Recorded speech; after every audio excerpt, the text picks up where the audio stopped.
Bon, Boris, il faut que vous peut-être que sa voix vous dit quelque chose. Il faut que vous sachiez que c'est le doubleur officiel à l'heure actuelle de Jason Statham. Voilà, c'est pour ça que ça vous dit certainement quelque chose. Voilà, donc du coup... J'adore les voitures. Oh mon Dieu. Voilà. Ne parle pas comme ça, Boris, ça me fait des choses quand même. Je vous dis, cette voix de Jason Statham me fait des trucs. Boris, avant de passer à Pascal aussi, qui est avec nous. Pascal, comment ça va? Ça va bien, ça marche? Oui, ça va. Est-ce qu'on peut monter un peu plus le micro de Pascal, peut-être? Attendez. 1, 2. Oui, il marche. J'entends le retour. Bah ça va. Pascal, toi, j'ai l'habitude de te voir sur les salons. Vraiment, ça fait très très plaisir après cette pause de te revoir un petit peu. Cette pause imposée. Cette pause imposée, effectivement, de te revoir un petit peu sur les salons comme ça, toujours avec ton public et autres. Qu'est-ce que ça te fait? Alors, juste avant de commencer, ça te fait quoi de revenir justement au salon là? Bah, c'est bien, mais enfin, je viens juste d'arriver, donc je verrai après quand il y aura un petit peu plus de contact. Boris, c'est ta première, toi, ou pas? Pardon? C'est ton premier salon ou pas, toi, Boris? Non, j'ai fait Paris Manga il y a 4 ans, 5 ans. J'ai fait le TGS en 2019 à Toulouse. Ouais. J'ai fait une convention à Nice aussi qui est assez réputée, mais sur la vulgarisation scientifique. D'accord. Et ils ont ouvert ça à l'univers geek, manga. Voilà, et puis ici. Ok, très bien. Pascal, alors, on va revenir sur toi. Pascal, du coup, toi aussi, comédienne de doublage, comédienne tout court, jeux vidéo, animé, séries, films. Il y en a partout. J'ai envie de te dire, Pascal, tu as une carrière énorme. Mais je sais, mais je suis sur toi là, Pascal. D'accord. Pascal, dis-moi un petit peu. On va revenir sur les débuts. Comment tu as débuté dans la comédie, toi?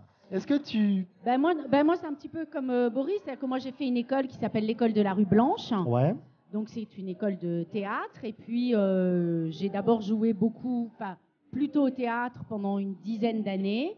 Et puis, un jour, quand je jouais au théâtre, des directeurs de plateau, donc qui faisaient du doublage, enfin des comédiens, mais qui étaient aussi directeurs de plateau et qui faisaient du doublage, sont venus et m'ont proposé... savoir si le doublage m'intéressait. J'ai commencé par assister, par faire des ambiances, des petites choses. Et puis voilà, de fil en aiguille, j'ai commencé à travailler dans cette branche-là. Mais ça n'est qu'une branche du métier. Voilà, c'est le doublage, ça n'est qu'une branche du métier de comédien. Justement, c'est pour ça, on va revenir un petit peu sur tout ce métier de comédien, parce que effectivement, on vous connaît, on peut mettre un visage sur la voix d'un personnage connu ou autre, mais c'est vrai que j'ai tendance, vraiment, je veux mettre l'accent dessus. Vous êtes comédien. Votre travail, c'est les planches, c'est les caméras, et c'est une branche, effectivement, la voix, le doublage.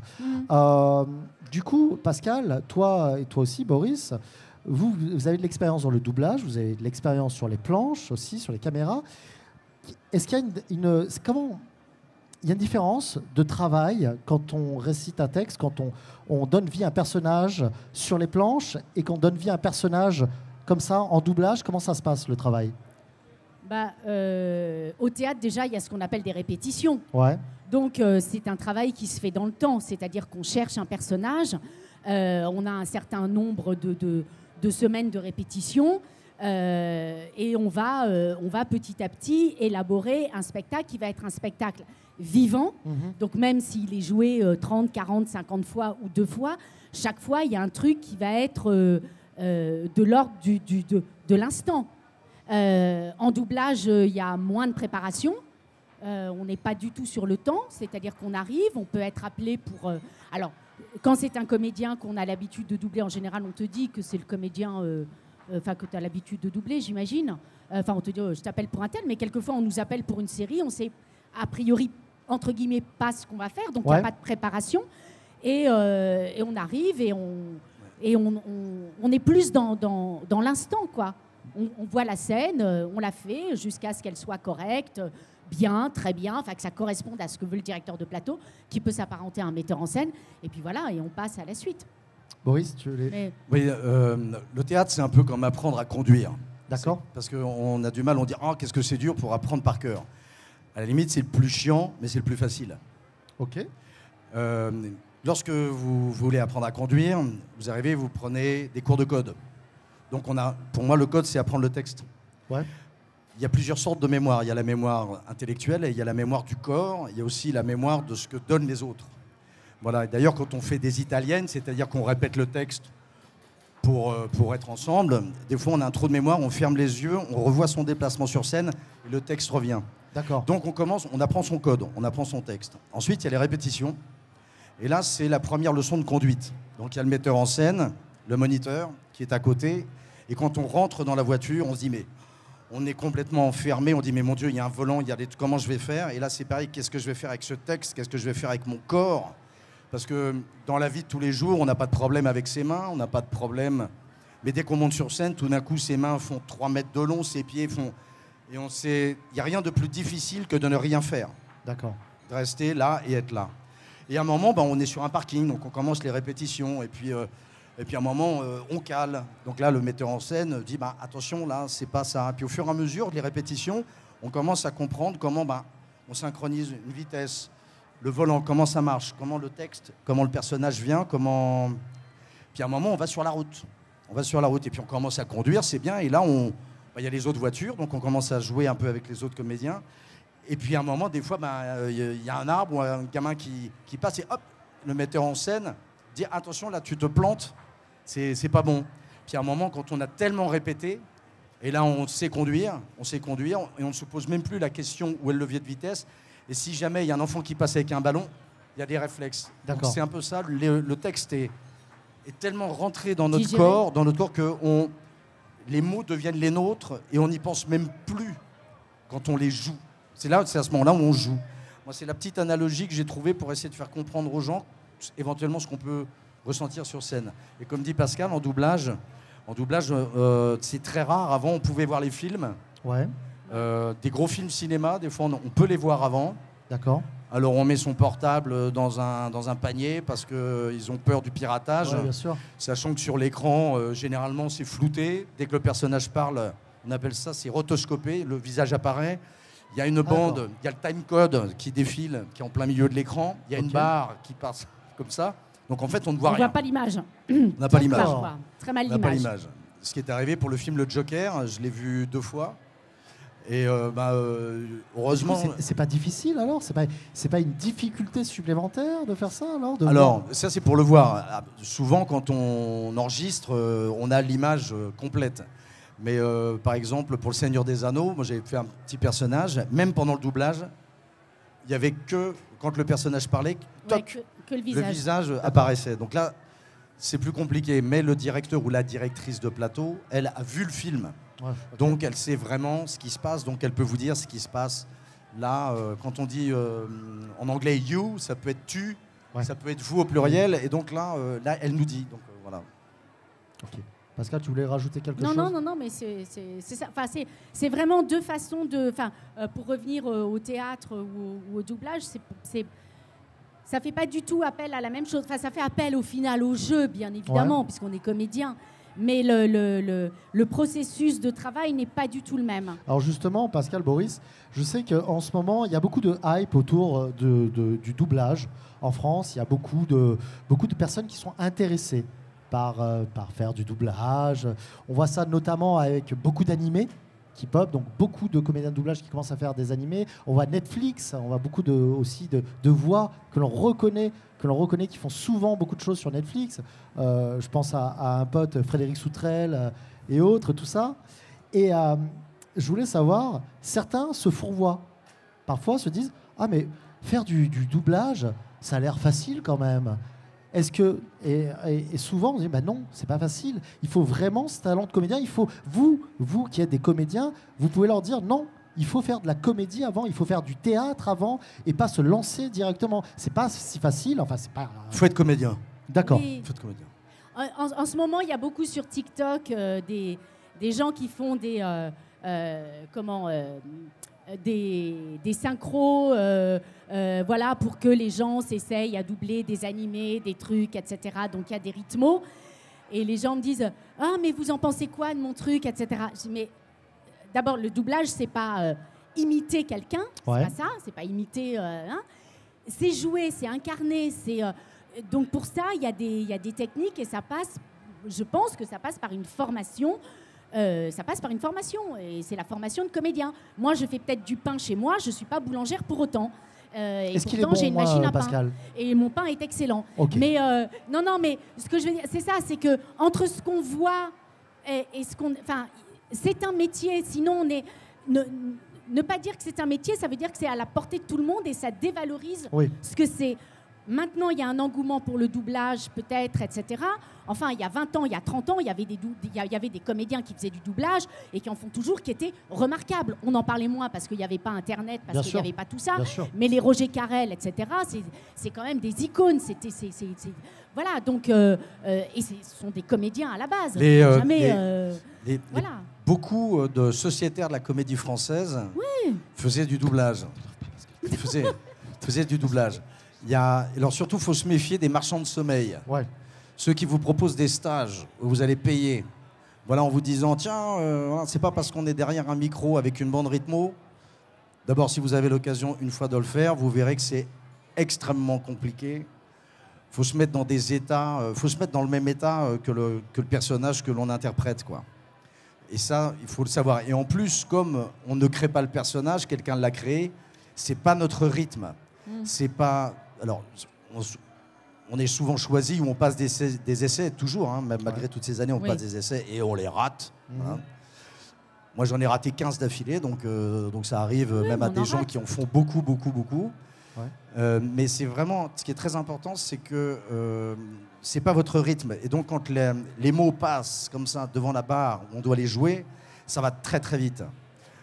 Par exemple, dans le film Le Joker, la scène quand il fait son premier stand-up où il pète les plombs, où il s'étouffe, il rit et tout ça, ça va très très vite. Et le rire doit être synchrone et c'est à l'image près. Donc il faut vraiment avoir l'habitude. Donc méfiez-vous des marchands de sommeil parce que ce sont des escrocs.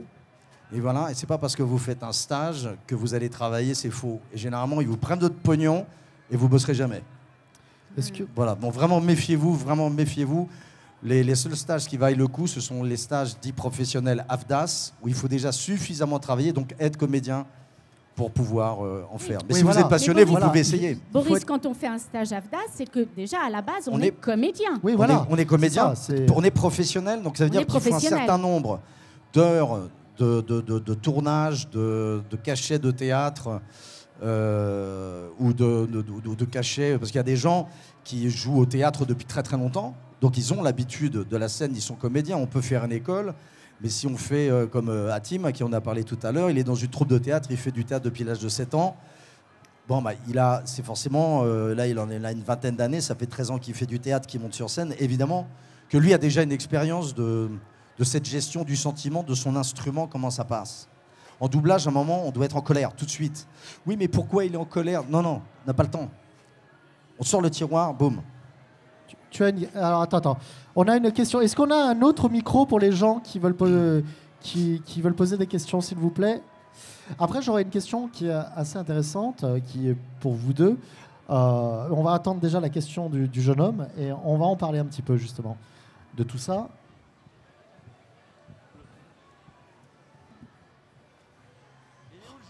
Il est là, regarde.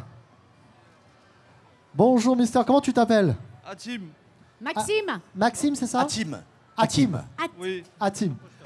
Je sais, c'est pas commun. Mais il n'y a pas de souci, t'inquiète pas. Hatim, ta question, alors, vas-y. Non, par contre, mets le micro contre... Voilà. J'ai pas 20 ans, j'ai 18 ans. Perdu. Bon. T'es jeune. Alors, dis-moi, alors, quelle est ta question, Hatim? Ah, je l'ai oublié, merde. T'as oublié? Oui. Vas-y. Ça viendra. Ça revient? Ça va revenir. Ça va, t'inquiète pas, Hatim. Personne ne te met la pression. Remets-toi de ta question. Je voulais juste savoir. Si. Merci. Est-ce qu'il y a des écoles confirmées de doublage ou pas? Pardon? Est-ce qu'il y a des écoles confirmées ou pas? De doublage. Est-ce qu'il y a des écoles confirmées de doublage? Non, il n'y a pas d'école de doublage. Non, il y a des stages, c'est ce que disait Boris. Il peut y avoir des stages qui sont proposés au sein de l'AFDAS, c'est-à-dire qui sont des stages professionnels pour des gens qui sont déjà professionnels, donc qui peuvent accéder à ces stages. Et ces stages sont faits dans des studios par des directeurs artistiques qui ont quand même l'habitude de faire... Confirmé. voilà, oui, des directeurs artistiques qui travaillent et qui ont, voilà, et qui veulent enseigner peut-être, voilà, ou essayer d'entraîner des comédiens qui ne sont pas aguerris à cette branche-là. Mais sinon, il n'y a pas d'école reconnue de doublage. Ou s'il y a des écoles, c'est des escrocs. Voilà. D'accord. Ok, très bien. Attends, forfait 200 heures pour faire une voix de pub. Voilà.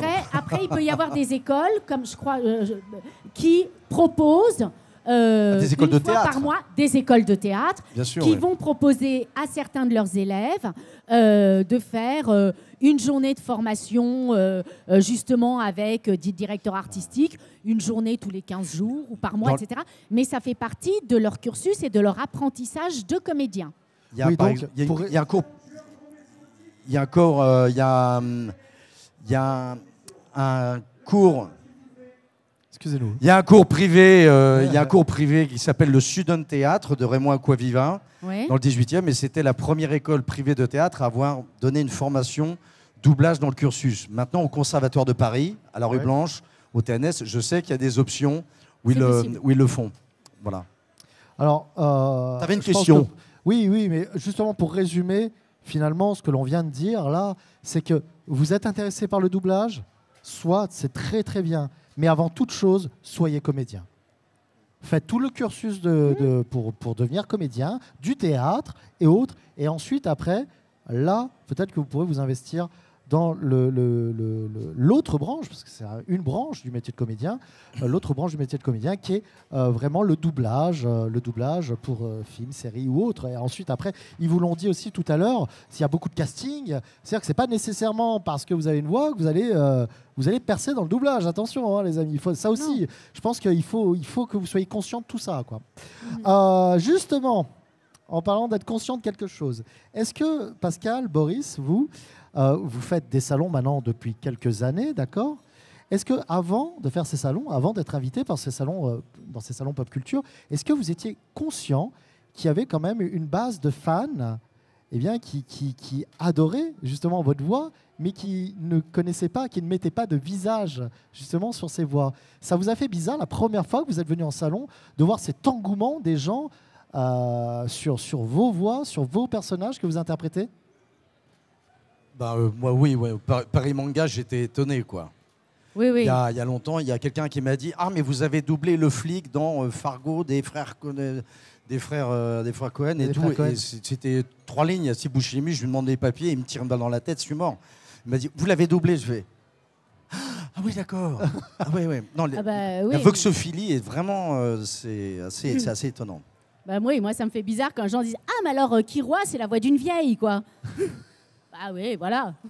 Non, pour moi, t'es la voix d'un enfant, Pascal. Parce que Pascal, elle fait aussi Nathan dans Yokai Watch, quoi. Oui. Attendez, c'est impressionnant. Mais bon, mais voilà. Mais est-ce que les gens ont besoin de connaître? Enfin, moi, en fait, je fais des. Je vais répondre à cette question. Je vais répondre à ta question avant. Oui. Non, mais moi, j'aime bien venir à des salons pour parler du métier. Alors, ça va être à travers des personnages. Parce qu'il ne faut pas se leurrer, la voix, c'est quoi? La voix, c'est que ça génère chez les gens une émotion. Donc, on parle de ressenti. Donc, tout d'un coup, quand vous entendez Boris, etc., ça vous rappelle quelque chose, c'est par rapport à un personnage, mais il est quand même... il est en deçà du personnage. Enfin, ce que je veux dire, c'est qu'ils se font dans le personnage. C'est un métier d'ombre. Voilà. Donc, parler de ça, c'est intéressant. Comment est-ce qu'on en fait? Après, savoir si c'est... Enfin, moi, je viens pour parler du métier, pas pour montrer ma gueule, on s'en fout. En gros. Mais moi, je trouve... alors, je suis d'accord avec toi, je suis d'accord avec vous. Et d'un autre côté, je me dis que c'est quand même très intéressant. Je prends un exemple, d'accord? Un exemple concret. Oui. Au Japon, les seiyū, les comédiens de doublage, comédiens aussi, sont des acteurs qui sont déifiés. C'est des gens, quand on les croise dans la rue, limite, on fait une courbette. Ils sont plus connus que certains acteurs japonais. C'est quelque chose comme ça. Oui, mais ça fait partie de leur... Bien entendu. Mais je pense qu'il y a beaucoup de gens, en fait, qui vous connaissent via les voix que vous avez interprétées et qui a envie de savoir qui sont derrière ces voix. Tu comprends ce que je veux te dire? Oui, non, c'est important. Je comprends. On parle pas du désir de rencontrer les gens. Moi, je trouve ça formidable de rencontrer les gens parce que c'est vraiment des gens passionnés. Et d'ailleurs, on vous remercie parce que si vous n'êtes pas là, nous on n'existe pas. Nous, on n'existe pas. C'est au revoir maintenant, tu vois. Donc, il faut vraiment... moi, je suis extrêmement conscient de ça. Mais c'est vrai, par exemple, j'ai un exemple.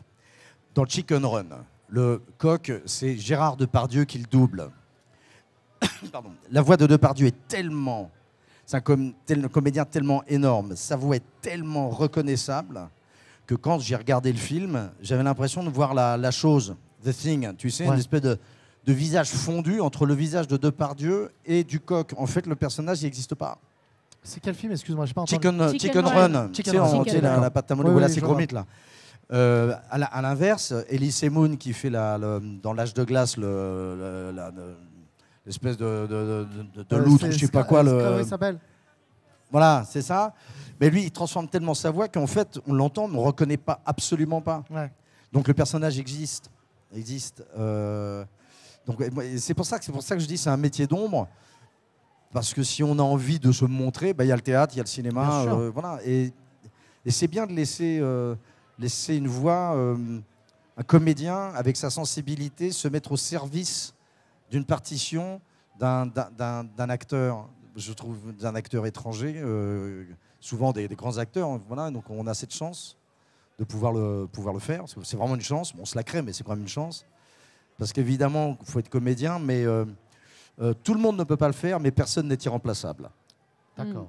Oui, vraiment. D'ailleurs, les clients nous le font remarquer. Des fois, on double Colin Farrell 18 fois et la 19e fois, c'est pas vous. Voilà. Pourquoi? On ne sait pas. Les voix du doublage sont impénétrables. Oui, il me semble un jour, j'avais fait une interview justement d'un comédien de doublage qui était la voix officielle d'un acteur. Et il me dit, mais tu vois, un jour, il y avait un film de cet acteur et j'étais la voix, j'avais fait, je sais pas moi, 15 films avec lui. Ils m'ont dit non, on va prendre quelqu'un d'autre. Je ne sais pas pourquoi. Mais pardon, moi, ça m'arrive je regarde des films soit en VO, soit en VF, etc. Quand je regarde en VF, évidemment, je peux reconnaître la voix de certains copains et tout. Mais quand je ne reconnais pas la voix... Ou quand on l'oublie. Quand on l'oublie, c'est quand même génial. Ah oui, moi, ça ne veut pas dire que les gens... sur les animaux fantastiques, il y a le comédien qui fait le rôle principal, je l'ai vu dans je ne sais plus quel film. Après, je me disais, oh, mais il est bien, sur un Indien, enfin, rien à voir. Je me disais, ah, c'est bien, c'est bien. Donc, ça me disait quelque chose, sensiblement, ça me disait quelque chose. Mais je ne savais absolument pas que c'était lui. Après, j'ai regardé le générique, j'ai dit, ah ouais, super, mais au moins, je suis rentrée dans le film. Enfin, je me suis posé la question de 2 minutes et après, je me suis laissée emporter. C'est ça, quelquefois, de reconnaître, ça met des barrières. C'est ce que tu disais pour Chicken Run. Voilà, donc c'est bien aussi de se laisser emporter. Ça t'arrive aussi parfois de... Enfin, je sais pas, moi, par exemple, qui ne suis pas dans la comédie, tu vois, mais moi, ça m'arrive souvent de regarder plein de films et de dire, ah, mais ce comédien... Ah, mais c'est cette voix de lui, cette voix de lui. Ça vous arrive encore, vous, en tant que comédien, de dire ah bah tiens, mais lui, mais je le connais, lui, c'est un pote, ou lui, tout ça. Ouais, il y en a qui sont mythiques. Par exemple, moi j'ai perdu mes 2 papas de doublage, Jacques Franz, qui est la voix de Niro, entre autres, et Patrick Poivet. Vous connaissez Patrick Poivet? Oui, bien sûr. C'est la voix de Bruce Willis. La voix de Bruce Willis. Voilà, de Bruce Willis. Il faut savoir que quand il est mort, il a eu un article dans The Guardian, quand même. Voilà. Et par exemple, Patrick, dans Le 5e élément, c'est pas lui. Non, c'est le seul. C'est pas lui. C'est voilà. Oui, parce qu'il a envoyé chier Besson. Il a dit, ils se sont pas entendus. Il l'a envoyé chier. Il a dit, bah tu doubleras pas. Il a dit, je m'en fous, je le referai après. Donc, une espèce d'électron libre. Et c'est par exemple, Patrick Poivet a été pensionnaire à la Comédie Française, par exemple, faut le savoir. Jacques Franz a tourné dans tellement de films, joué énormément au théâtre. Il avait des gros problèmes de hanche, et il avait une prothèse et elle s'est cassée. Et quand il jouait à Paris, il était dans une clinique, il y avait une ambulance qui venait, le foutait et il jouait en fauteuil roulant, quoi. Il jouait en fauteuil roulant, quoi. Et après, il repartait. En fait, il n'y a pas d'arrêt de travail chez nous, il n'y en a pas. D'arrêt de travail. Moi, au Festival d'Avignon, je me suis tordu la cheville, j'avais un duel à l'épée, j'avais une canne, machin. Il n'y a pas de... On a 42 fièvres. On joue. Alors, les gros problèmes, c'est quand on a une gastro. sur scène. Ça peut être un gros problème. Et là, des fois, on va très vite. À un moment, on se dit, j'ai 5 minutes. J'ai 5 minutes. Mais moi, j'ai quand même des amis qui se sont quand même retrouvés très embêtés sur scène, quoi. Le public ne l'a pas vu. Oui. Mais nous, on l'a vu. Et on l'a vu senti aussi. surtout. Voilà. Mais il n'y a pas d'arrêt, il n'y a pas d'arrêt de travail. Je connais des comédiens où c'est juste un exemple, je vais prendre le mien. À Saint-Jean-de-Luz, je me pète le tendon d'Achille sur les plongeoires. Je me fais opérer à la clinique, là. Et on me dit, je vous fais un arrêt de travail 2 mois. Je fais, ah non. J'avais des écrous qui sortaient partout. Non, c'est un vendredi. Je fais, non, lundi, moi, je double un film. Monsieur Canal ou Madame TF1, ils vont pas attendre 2 mois. Je dis, non. Il n'y a pas d'arrêt de travail. Non, jamais. Ouais, c'est pas facile. C'est pas tout repos, quand même, effectivement. Voilà. Tu voulais dire quelque chose? Non, mais je suis tout à fait. Non, mais Pascal, il y a une anecdote peut-être sur une gastro? Non, mais il nous est tous arrivé des trucs au théâtre, etc. Mais on s'en fout. On s'en fout. Non, mais c'est voilà, la représentation doit avoir lieu, ou le doublage. Il y a un truc. C'est pas de l'ordre du sacré, mais voilà, c'est là. Il y a une forme quand même. Voilà. Dionysos, c'est le dieu du vin, mais c'était le dieu du théâtre. Vous continuez aussi. en ce moment, Boris, Pascal, vous continuez à faire des planches, vous continuez à faire du théâtre là en ce moment? Alors ça va faire 4 ans, parce que je faisais partie d'une troupe d'un ami avec qui on était chez les Jésuites et tout ça, et puis il a eu un gros problème, et donc il s'est mis un peu en stand-by, donc c'était confortable. Ouais. Pour moi, tu fais partie d'une troupe avec un ami que tu connais depuis l'âge de 15 ans, tu joues une pièce par an, voilà, puis bon, tournage, mais après les tournages, c'est autre chose encore. Il faut être dans un système, il faut savoir se vendre. C'est extrêmement compliqué de se vendre. Très dur. Moi, j'ai beaucoup de mal. Je peux vendre mes potes comédiens très bien, ça je sais très bien faire. Me vendre moi, j'ai beaucoup de mal. C'est plus compliqué. Voilà. Et puis je ne sais boire le champagne qu'avec de vrais amis. Oui. Donc j'ai un peu de mal. C'est un peu compliqué pour moi. Et toi, Pascal, alors? Moi, je joue moins au théâtre. Mais là, juste avant le confinement, j'avais fait un truc qui sont des lectures, mais toujours avec des amis du doublage, qui sont des lectures Les Spicilèges Ah, c'est vachement bien ça. Ouais, c'est quoi? Excuse-moi, Pascal. Alors, c'est en fait 1 fois par mois, ce sont des comédiens qui font une soirée thématique avec des textes. Et ils invitent quelques comédiens à dire ces textes selon la thématique. Ça s'appelle les Spicilèges. C'est au Lavoir moderne parisien à Paris. Mais donc du coup, on répète un peu, on cherche des textes. On est toujours dans la... Ce qui est intéressant, c'est d'être dans la recherche parce qu'on cherche soi-même ses textes. Donc on est dans la recherche, on propose quelque chose. Il y a quand même une petite interprétation de ça, même si c'est une lecture, il y a quand même une couleur qui est donnée, etc., par rapport au thème, et c'est vachement intéressant. De toute façon, Mais les lectures, c'est très difficile. Oui. Parce qu'il faut que ce soit vivant et pas lu, quoi. Oui. Donc sinon, les gens s'endorment. Je crois que quand même, le métier de comédien, c'est un métier effectivement de jeu, on apprend, mais c'est aussi un métier d'observation et un métier de... Voilà, il faut qu'on se crée notre imaginaire, notre monde intérieur pour pouvoir restituer quelque chose. Et donc, oui, de piocher des textes, aller voir des expos, des films, des machins, des musiques, des trucs, ça nourrit ça. C'est pour nourrir... Même inconsciemment, ça nourrit l'imaginaire, quoi. Ouais. Justement, alors je rebondis là-dessus. Le Covid, le confinement, ça vous a bien impacté ou pas? Alors, je vais déjà parler pour moi. Le premier confinement, bon, j'ai pu quand même, parce que ma femme, Géraldine Asselin, qui double Albéry et tout ça, donc elle a eu la bonne idée de commander un micro professionnel. On a transformé un placard. Parce qu'il faut que le son soit mat, il ne faut pas que ça résonne. Donc il y a un placard, on a mis le rideau derrière, les manteaux, 2 planches, une housse de couette. Et ça m'a permis, moi, de continuer les voix de pub. Les voix de pub comme CTLM, le crédit responsable. Ça, on appelle ça un oxymore, parce qu'un crédit responsable, c'est quand même un peu... Tu as fait ça entre ton trench et une robe de soie, voilà. C'est ça et moi, ça m'a permis, parce que bon, très vite, rapide. Non, moi, je me suis beaucoup occupé de moi parce que comme j'ai eu la malchance d'être au Bataclan, donc ça marchait par bout, je croyais que c'était réglé. Et en fait, quand je suis allé au TGS, j'ai vu une vidéo de moi, une interview. Je suis physiquement agité, j'ai les yeux qui partent dans tous les sens, je termine pas mes phrases. Je me suis vu, je me suis dit, mais il est 11h du matin, le mec, il a pris de la coke, quoi. Chose que je ne prends jamais, j'en ai pas besoin. Mais là, je me suis dit, donc là, je me suis occupé de moi, j'ai fait voilà, donc j'ai réglé ça. Bon, moi, j'ai fait ça. Et puis après, les studios ont rouvert après le premier confinement, parce qu'il n'y avait pas de public. Donc finalement, on a eu cette chance folle d'être relativement peu impactés. Mais les gens, les copains qui faisaient que du théâtre, ça a été une année, enfin plus d'une année, de merde. Vraiment de merde. Il y en a vraiment qui ont vraiment sombré. Quand on a la chance d'habiter en dehors de Paris et puis d'avoir un petit bout de jardin, donc ça au moins c'est bien. Mais les gens qui étaient dans des appartements plus ou moins grands, où je pense aux étudiants, ça a été l'enfer, quoi. Dans des trucs de crous, ils pouvaient même plus bosser pour payer leur bouffe. Ça a été ce qui a été le plus rempli pendant ce premier confinement, avant les lits de réanimation, c'est les départements psychiatriques pour les jeunes adultes et les ados. Et ça, on le dit pas, mais ça a été... voilà. Moi, pour ma part, ça s'est pas trop mal passé. Tu as fait un travail sur toi, tu as pu régler des petits problèmes, vous avez réussi à continuer à travailler, donc oui, finalement... 7 cachets en 2 mois, alors que normalement, j'en fais plutôt 25. Quoi, donc, tu as dit, excuse-moi, je m'ai entendu. 7 cachets en 2 mois, alors que normalement, j'ai la chance d'en faire plutôt 25 tu vois, par mois. Donc, bon, c'était... Bon, impacté quand même. Mais ça s'est pas trop mal passé. Quoi. Ok, très bien. Pour toi, Pascal ? Eh ben moi, j'ai passé les 2 mois, parce qu'après, effectivement, comme le dit Boris, les studios ont rouvert.